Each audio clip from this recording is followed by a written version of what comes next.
Bienvenue à cette édition spéciale sur Gabon 24.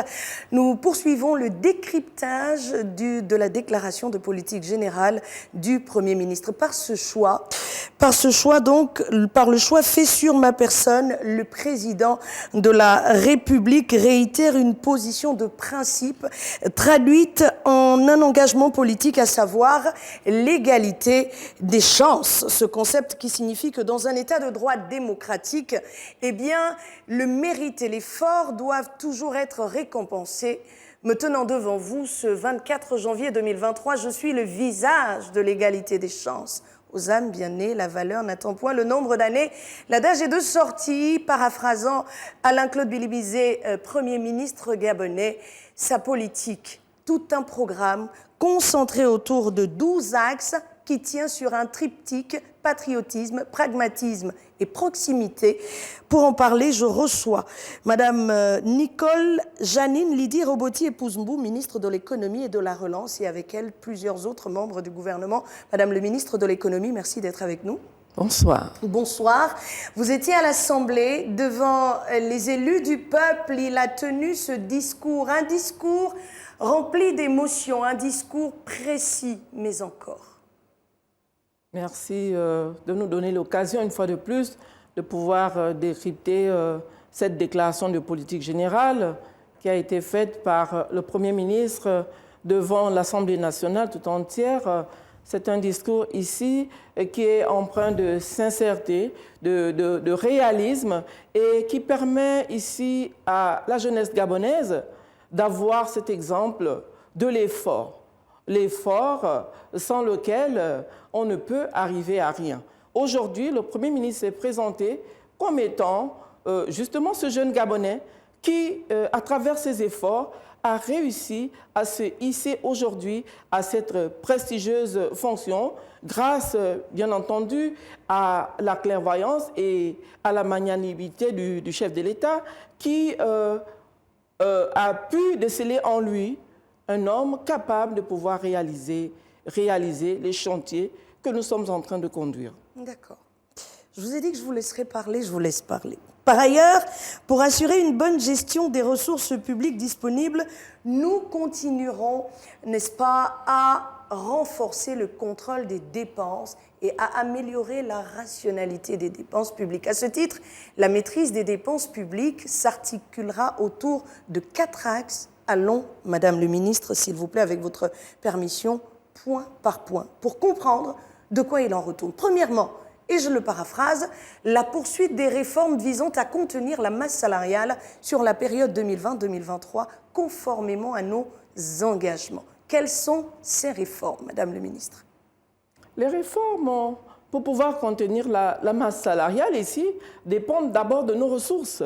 Parce que pour pouvoir redistribuer à travers les salaires, il faut qu'on voit quelle est la richesse qui a été créée.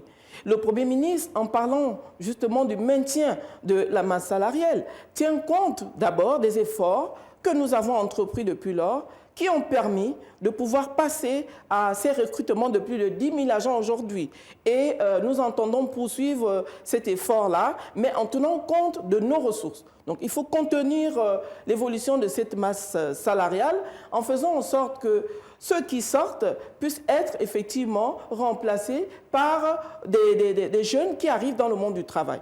Aujourd'hui, sur la base donc de ces crédits ou ces enveloppes budgétaires, nous pouvons continuer à recruter et à faire en sorte que ceux qui sont là puissent être régularisés, parce qu'à un moment donné, comme vous le savez, il y avait eu ce gel des recrutements. Donc aujourd'hui, les efforts et tout ce que nous avons pu avoir au niveau de la richesse ont permis, tout cela a permis effectivement de continuer cette politique-là pour continuer à recruter, mais également à former. Parce qu'aujourd'hui, dans les écoles telles que l'ENES, aujourd'hui, il y a eu le concours de la magistrature. Ce sont des concours qui ont été ouverts pour la formation des jeunes Gabonais. Donc nous pensons que là... Vous formez, Madame le ministre, cela induit un financement supplémentaire d'une ardoise pour pouvoir payer ces personnes. Et on me dit que le Gabon se porte mal, n'a pas d'argent. Il faut que le Gabon s'endette pour réaliser un certain nombre de projets. Alors comment, où est-ce que vous trouvez l'argent pour financer toutes ces choses, toutes ces personnes qui sont recrutées au niveau de la fonction publique. Là est la question. Oui, mais justement, dans les efforts qui sont faits au niveau du maintien de la masse salariale. Les efforts, quels sont-ils? Nommez les choses, s'il vous plaît. Oui, les efforts aujourd'hui, c'est de faire en sorte que les formations qui sont proposées aux jeunes Gabonais. Aujourd'hui, depuis un moment, vous avez vu, il y a toute une politique d'auto-emploi qui est mise en œuvre par le gouvernement. Donc les efforts qui sont faits pour pouvoir contenir, ce sont tous les programmes que nous avons et avec le secteur privé, mais également avec le ministère de la formation professionnelle et le ministère de la fonction publique, qui ont des programmes pour permettre de continuer à contenir justement les recrutements et les emplois pour ces jeunes Gabonais. Je n'ai toujours pas la réponse à ma question, mais je vais passer au deuxième palais en espérant revenir sur cette question avec le ministre de l'Emploi, Madeleine Berre, qui sera sur le plateau de Gabon 24. Deuxièmement, et je paraphrase, Monsieur le Premier ministre Alain-Claude Billy-Bizet, la systématisation de la mise en concurrence et le renforcement des marchés publics pour lutter contre la corruption, la surfacturation et assurer ainsi à l'État la fourniture de biens et services dans les limites budgétaires fixées par la loi des finances. En d'autres termes, Madame le ministre de l'Économie. En d'autres termes, il est question ici de pouvoir assurer la transparence dans les marchés publics. Donc, il y a eu, depuis quelque temps, un renforcement de capacité, mais surtout au niveau de la procédure pour pouvoir, on va dire, retenir une entreprise. Il y a eu des réformes importantes qui vont être accélérées pour permettre justement à tout le dispositif d'être beaucoup plus performant, optimal, pour que nous puissions retenir effectivement dans les propositions de candidature ou les entreprises qui soumissionnent la meilleure offre, tout en tenant compte également, et le Premier ministre l'a dit, d'une dose, il faut quand même une certaine préférence nationale, sauf dans le cas où nous avons des entreprises ici qui ne peuvent pas offrir l'expertise qui est requise pour un marché donné. Mais ici, au niveau de la concurrence, il y a on va dire toute une batterie de mesures qui sont prises au niveau de la Direction générale des marchés publics. Et avec la Direction générale des marchés publics, l'Agence de régulation des marchés publics, qui fait le point chaque année de l'exécution des marchés publics qui a été faite au niveau des marchés publics. Donc, il y a vraiment ce contrôle qui est fait. Aujourd'hui, il y a des dispositions qui sont prises pour faire en sorte que les marchés soient de moins en moins alloués par la procédure d'entente directe. Aujourd'hui, nous avons justement cette obligation de passer par un marché public pour pouvoir retenir une entreprise. Est-ce que cela, dans les faits, est déjà implémenté? Dans les faits, est-ce que vous passez par marché public pour octroyer un marché à une quelconque entreprise? La question est de sortie. Si tout est vrai, si ce que vous dites et ce qui se passe actuellement, permettez que je le dise en ces termes-là, alors comment on arrive à sortir des masses d'argent du trésor public au point où la corruption dans notre pays est devenue une gangrène, au point où Ali Bongo Ondimba, président de la République, sonne la fin de la récréation, met en place un ministère dédié pour lutter. Alors, ce que vous dites, c'est bien joli dans les textes, mais dans les faits, comment ça se passe? Là est la question. Écoutez, je vais vous répondre en vous donnant un exemple. Nous avons, ce qui a été dit, c'est de pouvoir renforcer justement toutes ces mesures, de prendre de nouvelles mesures. Mais nous avons des rapports qui montrent qu'effectivement, nous avons commencé à faire en sorte que tous les marchés, la plupart des marchés, passent par la procédure d'appel d'offres. Nous avons un rapport de 2021 qui peut le démontrer, pour montrer que nous avons effectivement inversé la tendance. Aujourd'hui, nous avons plus de marchés qui sont conclus par des appels d'offres au lieu des ententes directes. Maintenant, pour revenir à la corruption et autres, vous savez, au niveau de la chaîne de la dépense, il y a, depuis quelque temps, nous avons suivi avec les organisations telles qu'Afritac des programmes d'assistance technique pour nous permettre justement de renforcer ce dispositif-là, et aujourd'hui, les instances comme la NAVEA, le ministère de la lutte contre la bonne gouvernance et de la lutte contre la corruption, autant pour moi, est là pour pouvoir mettre en place des dispositions, de prendre des dispositions pour éradiquer ce phénomène. Bien entendu, avec aucun effet. La corruption, comme je voulais, vous me laissez le dire, la la corruption ne peut pas être éradiquée en un coup de baguette magique. D'accord. Et c'est tout un processus. Ce sont des instances qui sont là, qui travaillent, et les dossiers sont effectivement examinés. Voilà. D'accord, d'accord. On espère que les choses iront à leur terme un jour, oui, parce que l'espoir fait vivre, Madame le ministre. Troisièmement, et je vais encore une fois citer le Premier ministre, l'optimisation de la gestion du patrimoine immobilier de l'État. Comment est-ce que cela se fait actuellement? Comment est-ce que les choses se font actuellement et comment vous allez optimiser? Comment ça va se passer? Alors, il y a d'abord un recensement de tout le patrimoine de l'État qui a été fait par la Direction générale des patrimoines aujourd'hui. Donc, sous cette direction générale, nous avons plus ou moins recensé les biens immobiliers de l'État et même tout ce qui est biens mobiliers et immobiliers. Donc, cette direction générale a fait un travail et nous attendons justement que les directions générales ici puissent de manière, on va dire, délibérée, faire les déclarations des biens et meubles et immeubles qui ne sont pas encore recensés. Mais pour tout Mais à ce jour, est-ce qu'on a des chiffres? On a quelques chiffres. On a des chiffres que je ne pourrais pas vous donner ici. D'accord. Mais il y a des chiffres. Il y a vraiment ce travail de recensement qui a été fait. Mais il y a surtout au niveau des patrimoines de l'État, nous avons, avec le nouveau directeur général des patrimoines, ici, il y a eu effectivement un recadrage qui a été fait. Et la direction générale du patrimoine s'oriente vers la mise en place de la comptabilité matière. C'est une comptabilité qui va permettre d'avoir un peu plus de lisibilité sur cette politique-là. Et ce sera opérationnel quand?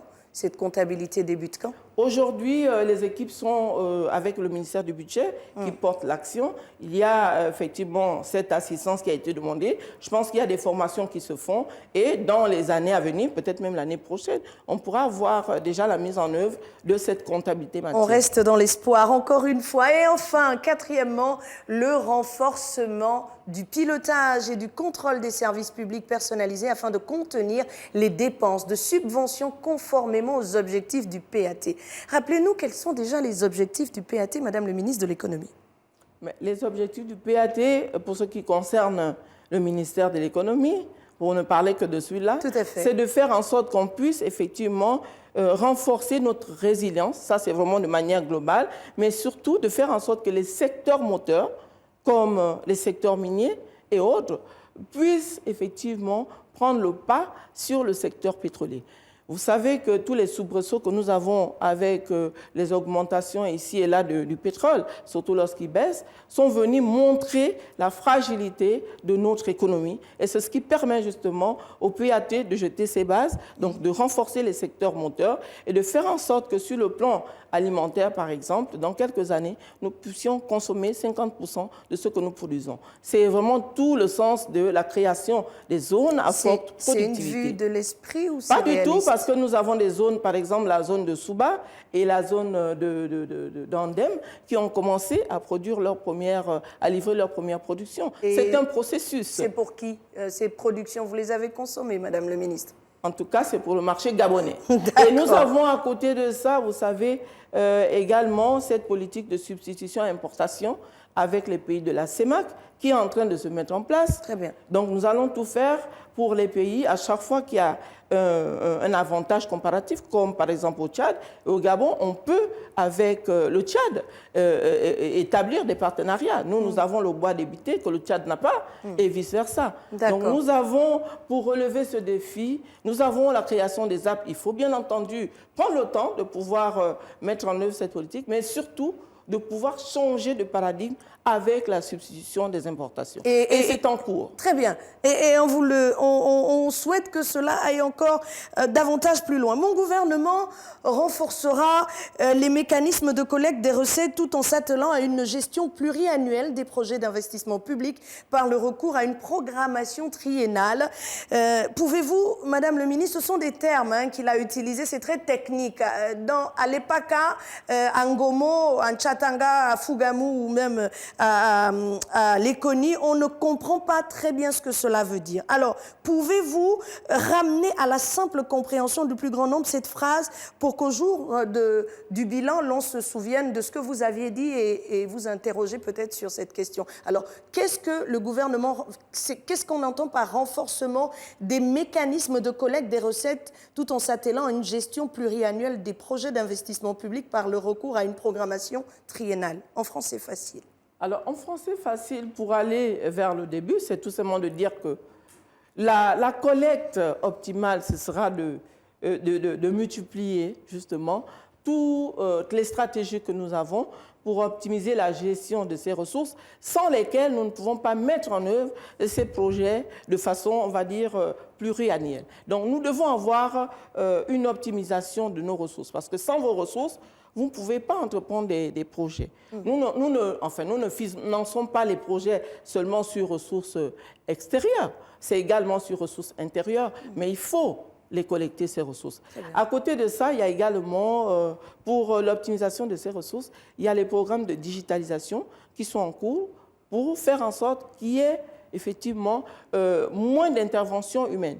Que nous pouvons être, par exemple, emprunts à des grèves, il y a souvent des grèves, mais lorsque le mécanisme est bien huilé, on continue à collecter les ressources. Et c'est ce que nous faisons déjà dans le cadre de l'application que nous avons e-tax. Les projets pluriannuels, tout simplement, parce que nous avons parfois, d'une année à une autre, un projet qui a commencé et par faute de ressources, nous ne pouvons pas le continuer. Donc, la programmation doit se faire de façon triennale. Et va permettre aux projets d'aller à leur terme. Tout à fait. Très bien.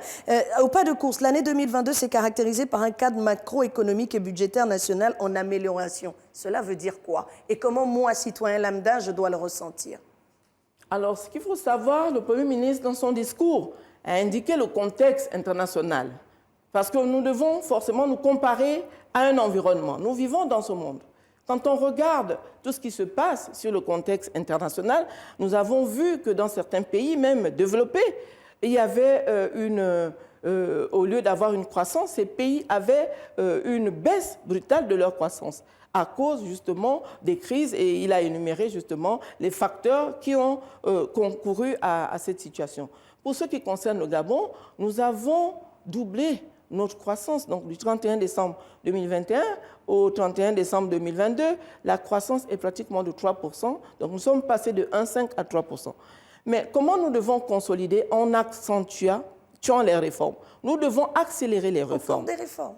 Toujours, les réformes prennent du temps. Vous savez, une réforme, surtout les réformes au niveau des finances publiques, ne mettent pas un an pour être réalisées. Une réforme, c'est au moins 3 ans, 4 ans. C'est vraiment la durée du PAT. Et le PAT est justement basé sur la mise en œuvre de ces réformes-là et la mise en œuvre des projets structurants. Voici les piliers de ce plan d'accélération de la transformation. Très bien. Et puis, en dernier mot, c'est ensemble que nous construirons un tissu économique solide, prospère, garant de croissance et créateur d'emplois. Comment le gouvernement compte y arriver? Mais le gouvernement compte y arriver sur la base des efforts qui sont déjà perceptibles aujourd'hui, mais surtout en élargissant ce partenariat avec le secteur privé. Aujourd'hui, les projets, le Premier ministre l'a rappelé, il y a des projets qui sont faits par des investissements directs étrangers, mais également des projets qui sont réalisés par des entrepreneurs locaux. Donc nous devons tout faire pour pouvoir encourager la PME, et c'est la raison pour laquelle, dans son discours, il a indiqué que sur le plan justement de l'accompagnement des petites et moyennes entreprises qui accompagnent l'État dans la création de cette richesse, nous avons la Société gabonaise de garantie qui a signé le 18 janvier avec la BICIG une convention qui va permettre justement de mettre en garantie 2,5 milliards au profit des entreprises. Des PME. Il faut bien entendu, des PME. Très bien. Il faut bien entendu Gabonaises. Il faut bien entendu présenter un plan qui soit, un dossier qui soit bancable, avec des garanties, mais là, nous avons... Qui est éligible?